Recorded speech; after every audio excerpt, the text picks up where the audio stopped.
Arrogant teen laughed at victims in court. Then the judge unleashes his fury.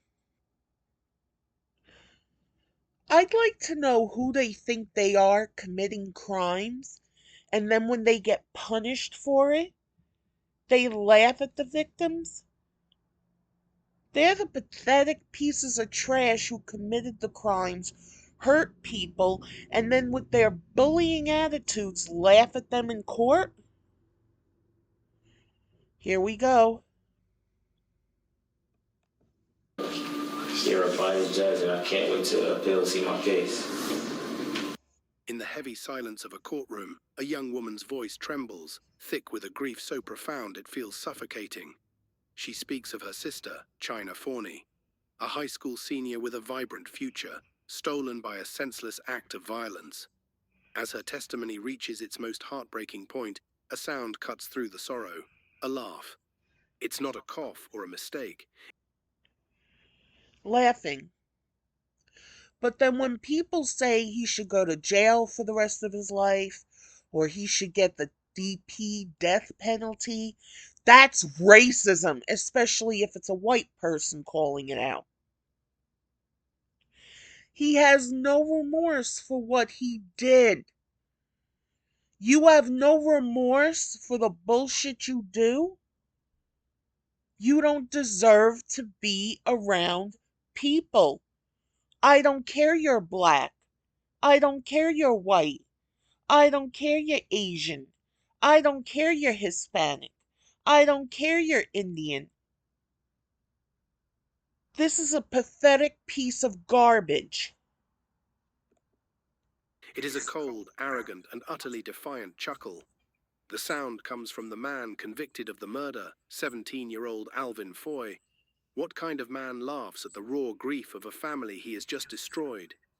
What kind of killer smirks in the face of justice? This is the story of Alvin Foy, a teenager whose An entitled piece of shit who thinks he's deserved something because of what his ancestors went through. What the fuck does this douchebag deserve because of what his ancestors went through? His ancestors went through that shit. What did he go through? Not having what the white man has?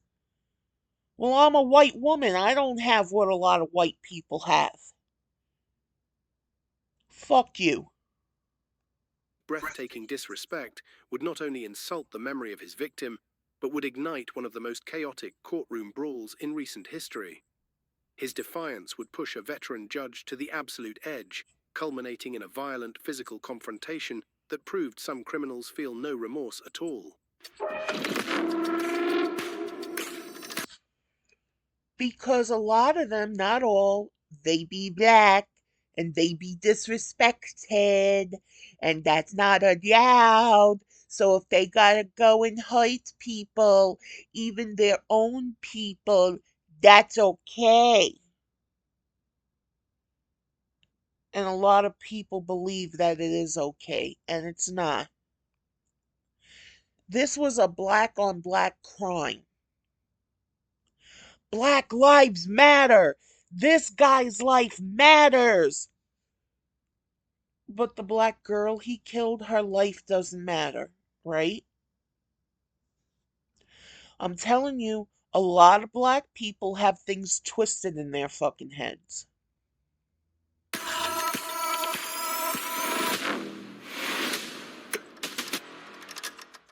This is what happens when a killer's smirk finally meets the unbreakable force of the law.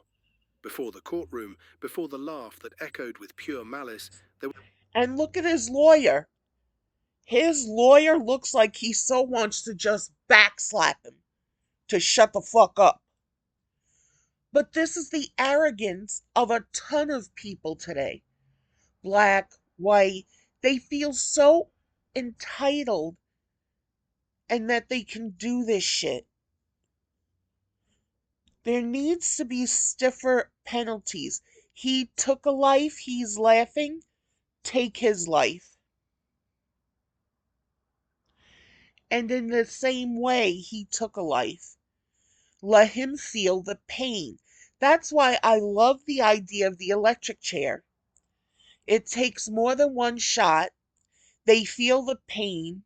They piss and shit themselves, and they can smell it as they're dying. Their burnt flesh, everything.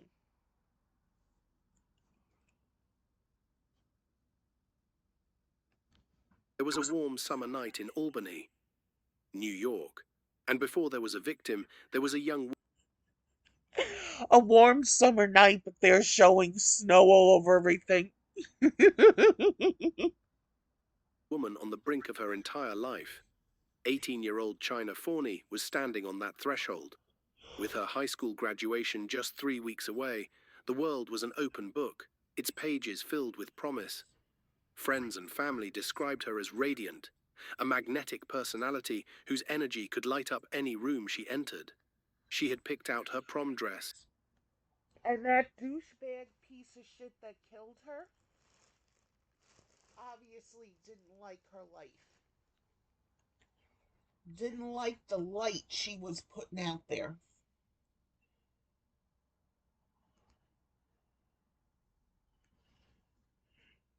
Douchebags like this don't deserve to breathe air. And was making plans for college, for a career, for all the small, beautiful moments that string together to make a life. She was not a statistic waiting to happen. She was a daughter, a fiercely loved sister, and the vibrant, beating heart of her group of friends. She was the person you called for a laugh, for advice, or for a shoulder to lean on. Moving on the periphery of this bright world was 17-year-old Alvin Foy. He was no stranger. He knew China, and he was a familiar face within her circle of friends. He had been to their gatherings, shared their spaces, and understood the dynamics of their group. But on the night of July 25th, 2020, any semblance of friendship or familiarity was incinerated by a wave of senseless violence. On Essex Street, under the glow of streetlights, a petty argument erupted. It was the kind of trivial dispute that happens 1,000 times on 1,000 summer nights, and almost always ends with nothing more than sharp words. But this time it spiraled. A decision was made, a decision to respond to a minor conflict with overwhelming, deadly force. Alvin Foy and his accomplice, Jaya Manning, armed themselves and unleashed a hailstorm of lead upon the crowd. 31 shots, 31 bullets tore through the night air, shredding the peace and turning a neighborhood street into a war zone. China Forney wasn't the intended target. She wasn't even involved in the dispute. She was simply in the wrong place at the most horrifyingly wrong time. As chaos erupted around her, a single bullet struck her in the back. Her life. But these two douchebag motherfuckers were disrespected. So they had to shoot everybody.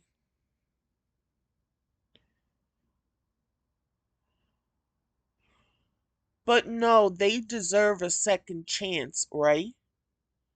How many shots did they fire? Each shot was a chance not to do it. Not to take a life. But they did what they wanted, and look what happened. Life was extinguished in an instant, her body collapsing into the arms of a friend as her future dissolved into the flashing red and blue lights of approaching sirens.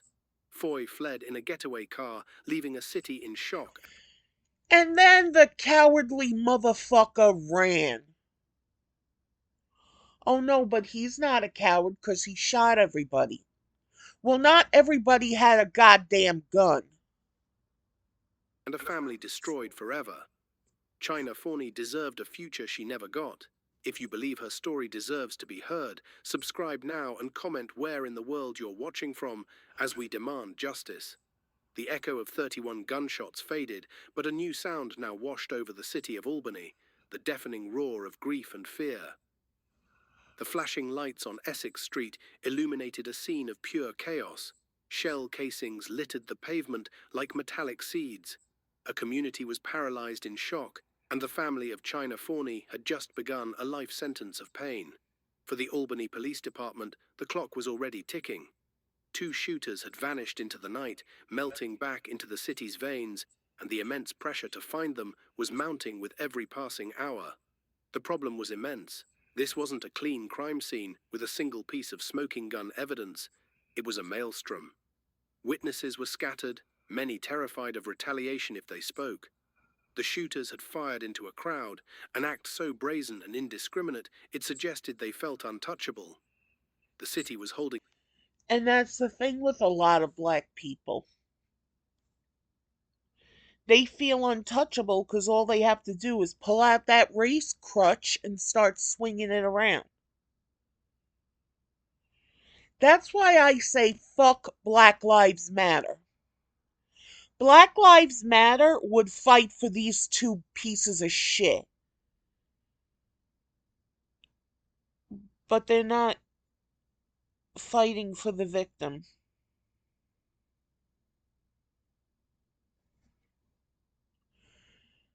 Think about it. Its breath. Every lead that went cold, every day that passed without an arrest, felt like a victory for the killers and another blow to a family desperate for answers. The question wasn't just who did this, but how could they be found before they did it again? The investigation began not with a bang, but with the painstaking, methodical work of detectives trying to find a single thread in a tangled web of chaos. And this is what I mean when I say black people's business is white business because white people have to go and clean up their mess. And no, it's not all black people. But the numbers are growing every single day. Now, you want to call out white people for their crimes? Go ahead. Everybody who does a crime should be called out. Oh, but I'm not doing enough talking about white people. Well, fuck you. What shows up in my timeline is what I talk about. I'm not going to go searching for things just to appease some people. Some people who have done the same thing or worse than what I'm talking about. That first thread came from the cold, unblinking eyes of security cameras. Detectives launched a digital manhunt, meticulously collecting and reviewing hours of footage from every nearby business, traffic camera, and doorbell cam. They were looking for a ghost, a car speeding away from Essex Street in the precise moments after the shooting. It was a grueling process of elimination. For every suspicious vehicle, they had to trace its path, account for its presence, and rule it out. But persistence paid off. On one grainy recording, they spotted it, a car moving with a frantic urgency that screamed guilt. They now had a license plate, a tangible link to the phantom figures who had shattered the night. The getaway car was the key that unlocked the first door. It led them to individuals connected to the vehicle, and from there, a name began to surface in hushed conversations and reluctant witness statements. Alvin Foy. The name was immediately cross-referenced, and detectives began building a profile of the 17-year-old. Simultaneously, the ballistics report came back from the lab. The 31 shell casings collected from the scene were analyzed, their unique markings forming a firearm's fingerprint. While the weapons themselves were still missing, the casings provided a crucial piece of the evidentiary puzzle. The science was confirming what the street-level intel was suggesting. The final breakthrough came from putting a human face to the evidence, armed with information. Okay, I don't like them calling this guy human.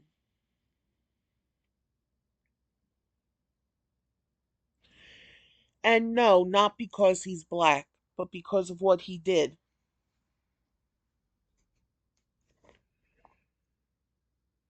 For some petty bullshit words that he felt were disrespectful, him and his friend fired 31 shots into a crowd, didn't give a fuck who they shot, and a black girl who had a bright, promising future. Could have been anything. Could have been a doctor who discovered the cure for cancer, for AIDS. Could have been the first female president of the United States. Could have been one of the greatest teachers who ever lived. Who knows what she could have been? This thing took her life and then laughed about it. Yeah, Black Lives Matter! Bullshit. About the car and the whispers of Foy's involvement, detectives re-interviewed key witnesses. Showing photos and applying pressure, the wall of silence began to crack. People who were initially too afraid to speak now tentatively confirmed that Alvin Foy was not only present at the scene, but was one of the individuals who had opened fire. The threads were no longer separate. The car, the ballistics, the witnesses, they were all weaving together into a tight, undeniable case. The manhunt was over. It was time to make an arrest. When the tactical team moved in to apprehend Alvin Foy, they weren't met with a desperate firefight or a frantic attempt to escape. They were met with a chilling, almost unnerving calm. Foy was apprehended without incident, but it was his demeanor that struck the seasoned officers. There was no fear in his eyes, no shock. As the cuffs were placed on his wrists, he carried himself with an air of detached arrogance, as if this were all just a minor inconvenience, a bureaucrat. Yeah, like her life was a minor inconvenience to him. But you can't call him out on this. You can't say this goes on a lot because he's black. And you must protect black people at all costs. Who protected the victim?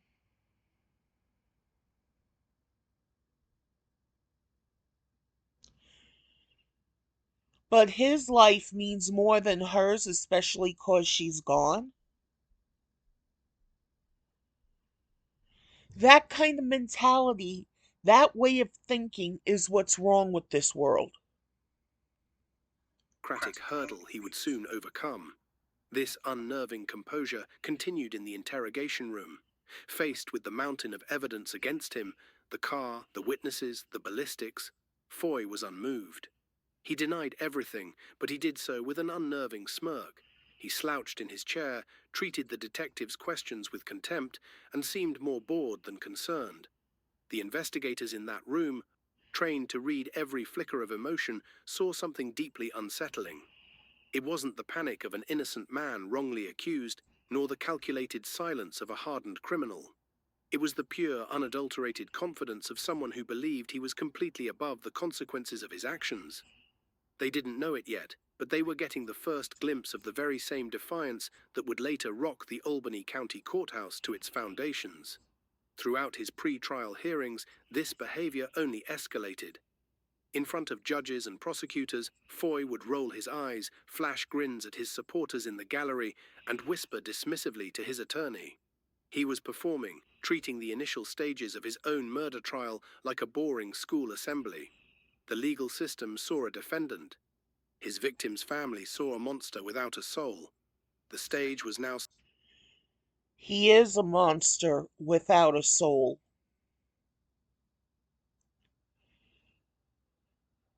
He's laughing because she's gone. He's laughing about her family in pain.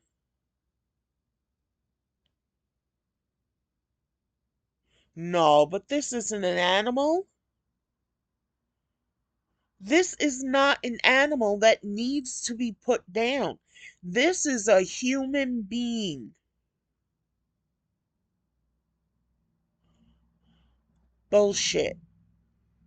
for a trial where the evidence of the crime would be eclipsed by the shocking behavior of the man who committed it.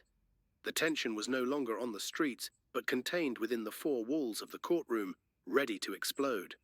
The trial of Alvin Foy convened in the solemn, wood-paneled halls of the Albany County Courthouse. The atmosphere was thick. And there are actually pieces of shit in this sector of YouTube who will say my words are racist. I need to be found. I need to be killed. But none of my words are killing people. None of my words are doing what this douchebag did and continued to do.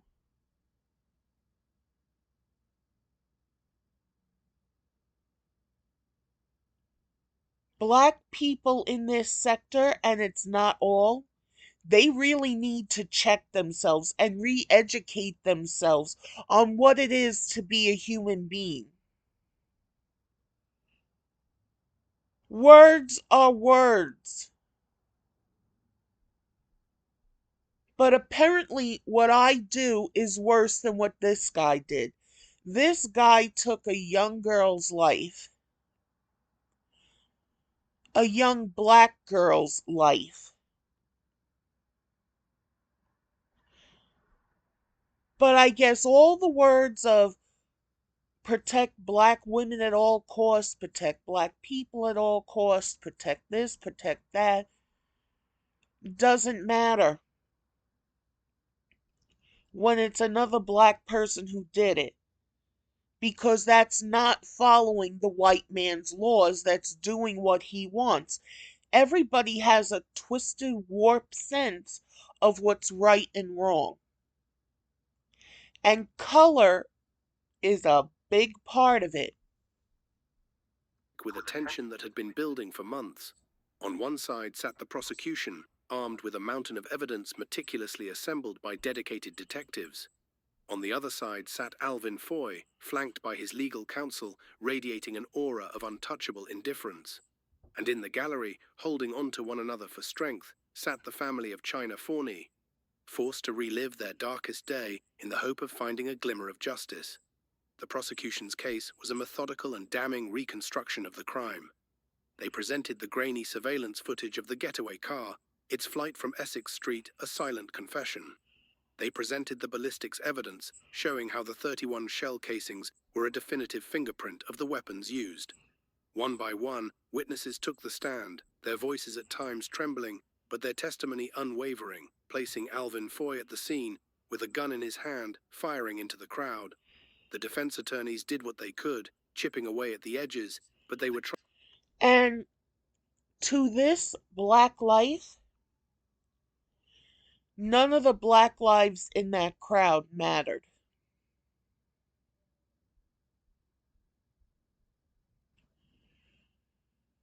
But still, my words are what the problem is. Not that there are still people out there who feel like he does, who will do or have done what he's done, and who have or will get away with it. Trying to dismantle a fortress with a hammer. The evidence was simply overwhelming. When the jury filed back into the courtroom to deliver their verdict, there was no real suspense about the outcome, only a heavy sense of inevitability. The foreman stood and, in a clear voice that cut through the silence, pronounced Alvin Foy guilty on all counts, including second-degree murder. A wave of quiet, tearful relief washed over China's family. They hugged, their bodies shaking with the release of 2 years of pent-up pain and uncertainty. But across the room, Alvin Foy registered nothing. No flicker of fear, no trace of remorse, not even anger. He stared ahead. I.e., not human. His expression a blank mask of arrogance, as if the jury's... I can't even say this guy is an animal, because animals show remorse. Animals do understand right from wrong.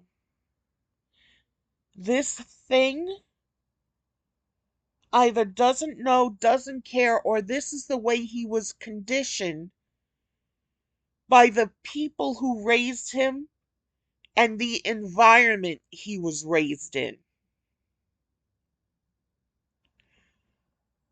But that doesn't mean he should not be responsible for the things he does.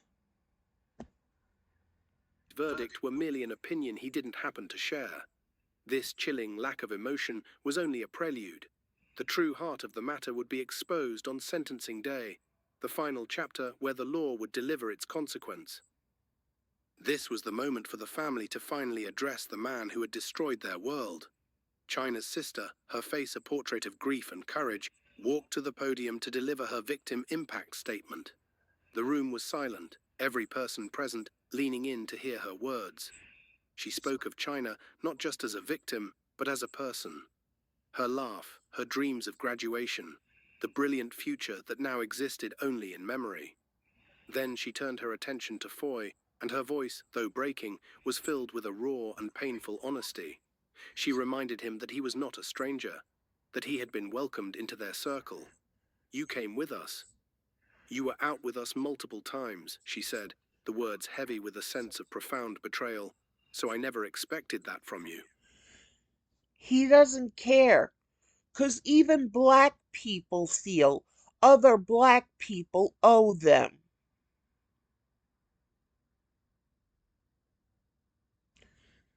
What the fuck are black people owed? Reparations? Well, look what's going on with the government shutdown and the EBT and the Section 8 and all this other stuff. They feel like they're entitled to this money, that the taxpayers have to support them. Well, add this up over the years. Isn't that enough reparations? No, they deserve more. Well, guess what, assholes? This girl deserved more than what she got from someone her own color. No, but somehow the white man is at fault for this too, right? As she spoke, Alvin Foy began his performance. He started by slouching deeper into his chair, acting for all the world like he was at a bus stop, profoundly bored by the proceedings. He whispered to his lawyer, a faint, almost imperceptible smirk playing on his lips. But as China's sister began to weep, her pain laid bare for the entire court to see, the smirk widened. It broke into an open, shameless, and utterly shocking laugh. It was not a nervous tic. It was a sound of pure contempt, a sonic desecration of a sacred moment of grief. Gasps rippled through the gallery. The prosecutor froze, his mouth agape. China's sister faltered, her words choked off by the sheer, inhuman cruelty of the sound. The laugh was a final act of violence, a spit on the grave of the young woman he had murdered. But then when I say anyone comes in my home, like these douchebags in this sector of YouTube who want to come find me, come in my home and kill me, that I will defend myself, and while they're crawling out of here, I will spit on them. I'm wrong because I'm white, they're black, they're on a hunt.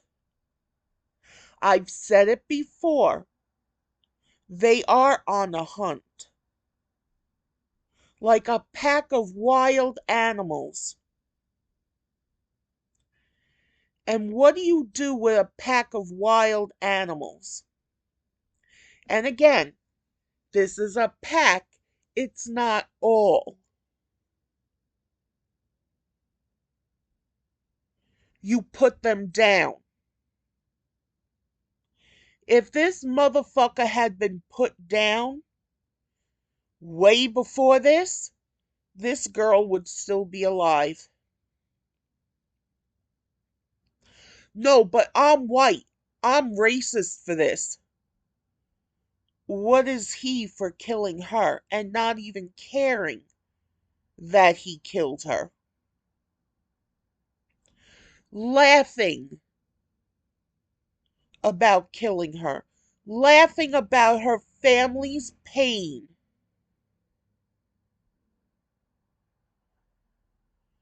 But me and every white person is the problem? Well, then that's black people's fucking bullshit jealousy talking. Judge Roger MacDonald had seen enough. His voice, calm but radiating an iron authority, cut through the tension.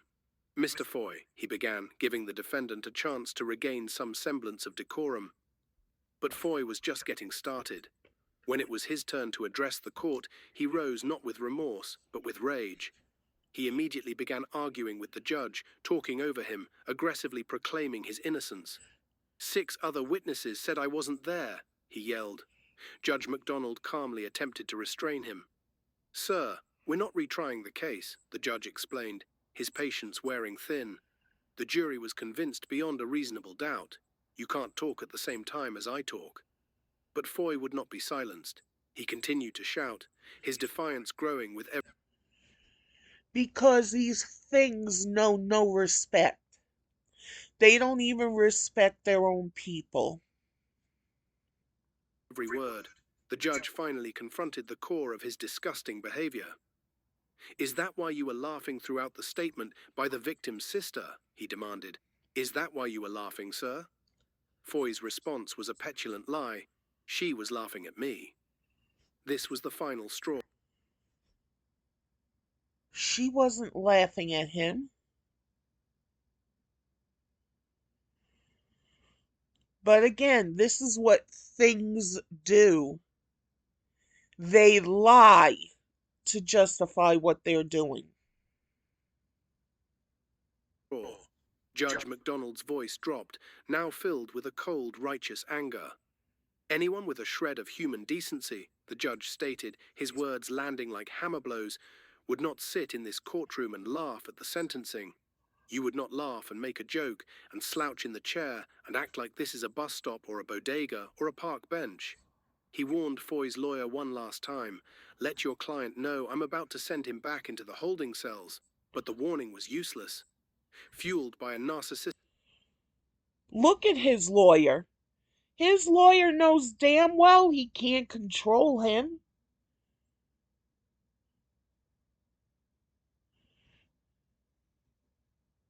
rage, Foy's verbal meltdown escalated into a physical one. He screamed, "Bull!" and lunged forward. Instantly, the courtroom exploded into chaos. Sheriff's deputies swarmed Foy, grabbing him as he thrashed and fought. He was a whirlwind of fury, kicking and struggling as they tried to restrain him. Family members in the Like a rabid animal? And what do you do with a rabid animal? You put it down. gallery cried out in shock and horror. For a few frantic moments, the sanctum of the law resembled a back alley brawl. As a half-dozen deputies physically overpowered him and dragged him kicking and screaming from the courtroom, they had to stop and pull up his sagging pants, a final, pathetic symbol. Of course, sagging pants.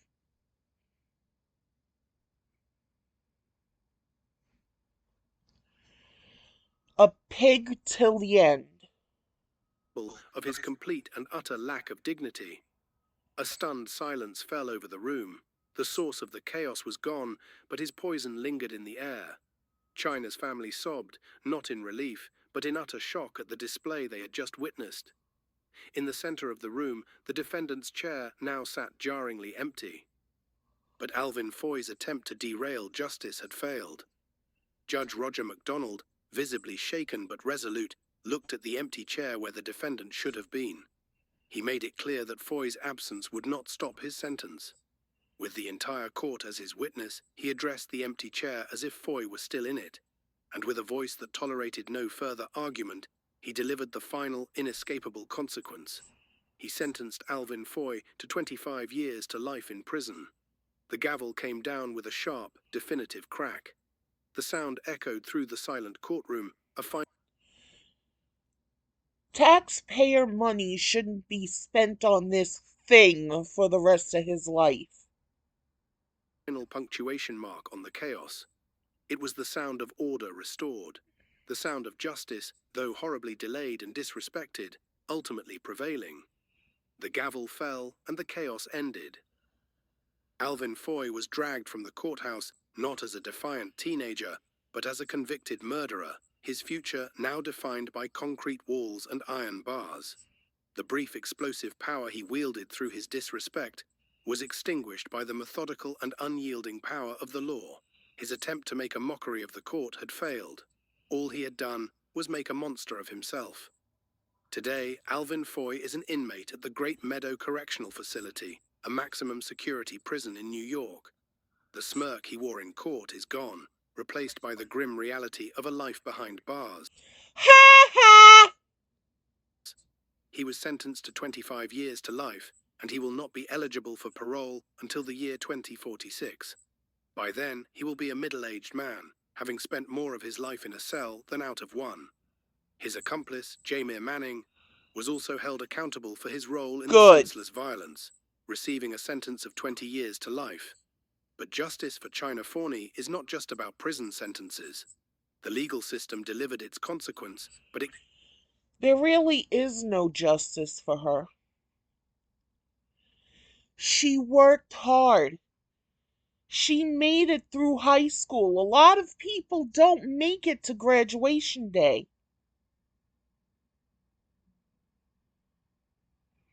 Her life was taken.